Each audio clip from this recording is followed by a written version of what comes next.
We're at the Solo Weekend Festival 2007. Next to me is Paul Woolford, who just performed at the house stage. Well, how did you like your gig? Yeah, it was excellent. Lots of fun, lots of sun. Excellent. Cool. And you don't play that often in Holland, do you? No, I don't. Very rarely, in fact. The last time I played in Holland was in Amsterdam. I can't remember the name of the club. It's very small, very intimate, maybe 200 people. But yeah, very rarely I come over here, but I love Holland. Very good. You've been producing and DJing for a long time, but somehow I feel like you made this transition into kind of a different style, from maybe a more clubby feeling to a more techno feeling. Do you agree? Well, yeah, that's true in some people's eyes, but the thing is, I don't know, techno is kind of my background, but I guess there was a period when what I became initially more well known for was the work I was doing for Underwater Records, which is a long time ago. And the reasons why is because Underwater had a very big profile, and obviously with Darren Emerson being behind Underwater, and me and Darren became very close friends. And so what happened was, because the profile was bigger, the label, they could push my music to a greater degree than all the other stuff. But I mean, the first records I made was like techno, really deep house records, and you know, with Tony Sanger from Sweden years ago. In fact, 10 years ago precisely.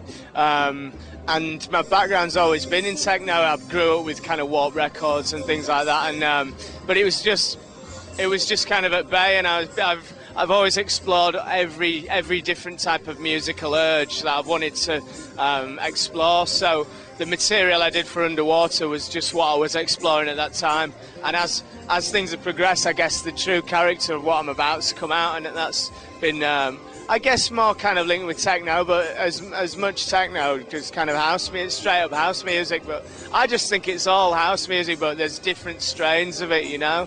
And I'm not too bothered about being particularly tied to one scene or being seen as, I don't really have a set home. There's not one group of people, there's not one scene that I'm a part of, and I like that. I like to kind of just exist on the boundaries and drift in between things, because it means that I'm not going to be kind of associated with any. The media kind of makes and breaks scenes, and if you get too closely aligned with something, you can fall out of favour with people simply because of that, you know, whether that's right or wrong. So I've never wanted that to happen, you know.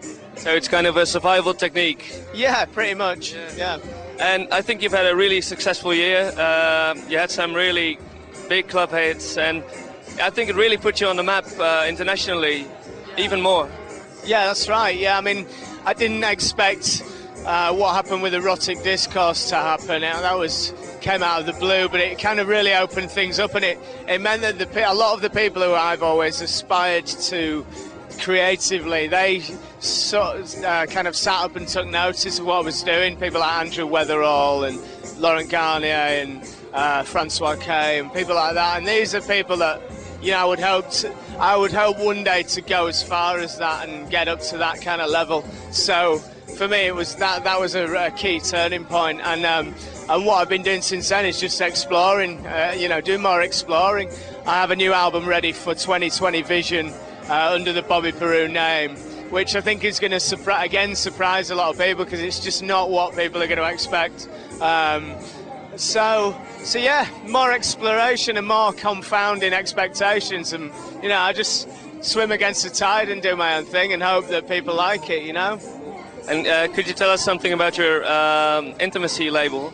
Yeah, the label's, again, it's a kind of an outlet for me to indulge all the things that I couldn't release through 2020 Vision, and the things that I couldn't do as remixes, or remixes that I've done that have been rejected, and I decide to use them myself. Then they'll go on Intimacy. I'm recording an album with my genetic father as well, he's a improvised jazz musician, and he makes really experimental kind of drumming, and he actually plays live with Square Pusher from Warp Records, which was crazy to find that out. But we're doing this really experimental album between us, which is not house, it's not kind of, it's very, very strange. So that's on the horizon, and then there's another couple of singles for the label, one by me and one by a guy called Jonas Kopp from Argentina, and it's like a really, really moody techno thing, and Mark Broom's done some great remixes on that, and yeah, there's some remixes. I'm just waiting to hear about maybe remixing Pep Shop Boys as well in the UK, which should be fun. And yeah, I'm just keeping as busy as I can and gigging as much as I can, and just keeping really focused. So. And do you have some time to spend on the festival, or do you have to leave? Yeah, no, I'm going to hang out today. There's some great people on. I wanted to catch Nathan Coles, but he's not made it here yet. But Dimitri's on at the moment playing some old stuff, which I want to hear. And I really want to hear 2001 as well, who I absolutely love. I heard he was stuck in traffic. Oh, well, let's hope that he makes it here, because I really want to see him. So, yeah. Well, cool. Thanks for your time. Thank you very much. Cheers. Take care.